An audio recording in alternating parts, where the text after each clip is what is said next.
ప్రస్తుతం Iran America మధ్య నెలకొన్నటువంటి ఉద్రిక్తతలు ప్రపంచాన్ని ఏ తీరానికి తీసుకెళ్తాయనేది అంశం మీద ఎక్కువగా విషయం చూద్దాం. దశాబ్దాలుగా మధ్యప్రాచ్యంలో జరుగుతున్నటువంటి ఈ చిచ్చు ఇప్పుడు పతాక స్థాయికి చేరింది.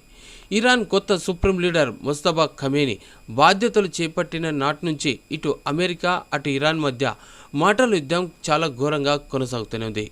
కానీ కాస్త క్షిపణుల దాడుల వరకు కూడా వెళ్ళిందని కూడా చెప్పవచ్చు.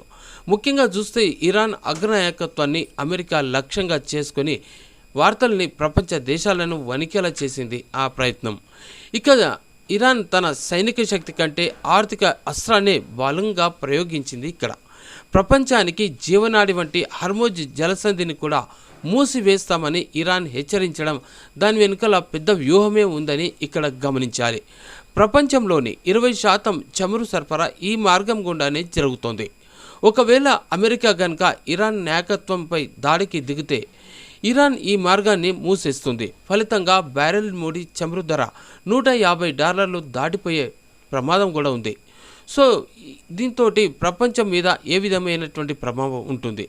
చమురు ధరలు బాగా పెరిగిపోతాయి, రవాణా ఖర్చులు కూడా పెరుగుతాయి. ఆహార పదార్థాల నుంచి ఎలక్ట్రానిక్స్ వరకు అన్నింటి ధరలు కూడా ఆకాశానికి తాకే పరిస్థితి. ఇది కేవలం ద్రవ్యోల్బణం మీద కాదు, తీవ్రమైనటువంటి ఆర్థిక మాంద్యాన్ని కూడా దారితీసేటువంటి అవకాశం చాలా ఉంది. సో ఇలా ఇరాన్ డ్రోన్లు గల్ఫ్ దేశాల్లోని చమురు నిల్వలు గ్యాస్ ప్లాంట్ల మీద దాడులను చేస్తూనే ఉంది. దీనివల్ల యూరప్ ఆసియా దేశాలకు ఇంధన కొరత ఏర్పడి పరిశ్రమలకు మూతపడే పరిస్థితి వస్తుంది.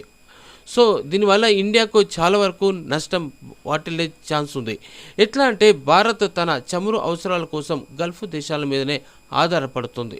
యుద్ధం కనుక ముదిరిపోతే మన రూపాయి విలువ పడిపోవడమే కాకుండా అక్కడ పనిచేస్తున్న లక్షలాది మంది భారతీయుల భద్రత కూడా క్వశ్చన్ మార్కుగా మారుతుంది. మరి ఇలాంటి పరిస్థితుల్లో అమెరికా మేల్కొంటుందా?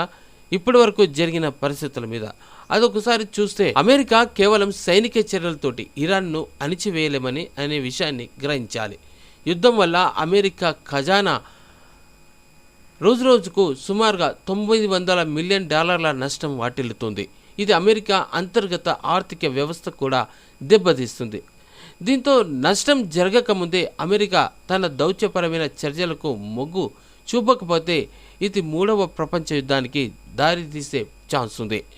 సో మొత్తానికి ఏం చెప్పుకోవాల్సిందంటే ఇక్కడ తక్షణ అవసరం ఉంది. ఇరాన్ సుప్రీం లీడర్ని అంతం చేస్తే సమస్య తీరదు. పైగా చైనా, రష్యా వంటి దేశాలు కూడా ఈ యుద్ధంలోకి వచ్చే ఛాన్స్ ఉంది. కాబట్టి నష్టం పరిధి దాటకముందే అంతర్జాతీయ సమాజం కూడా మేల్కొని ఈ యుద్ధాన్ని ఆపే పరిస్థితి తీసుకురావాలి. అమెరికా తన పెద్దన్న పాత్రను యుద్ధం చేయడానికి కాకుండా శాంతిని నెలకొల్పడానికి కూడా వాడాల్సిన టైం వచ్చేసింది.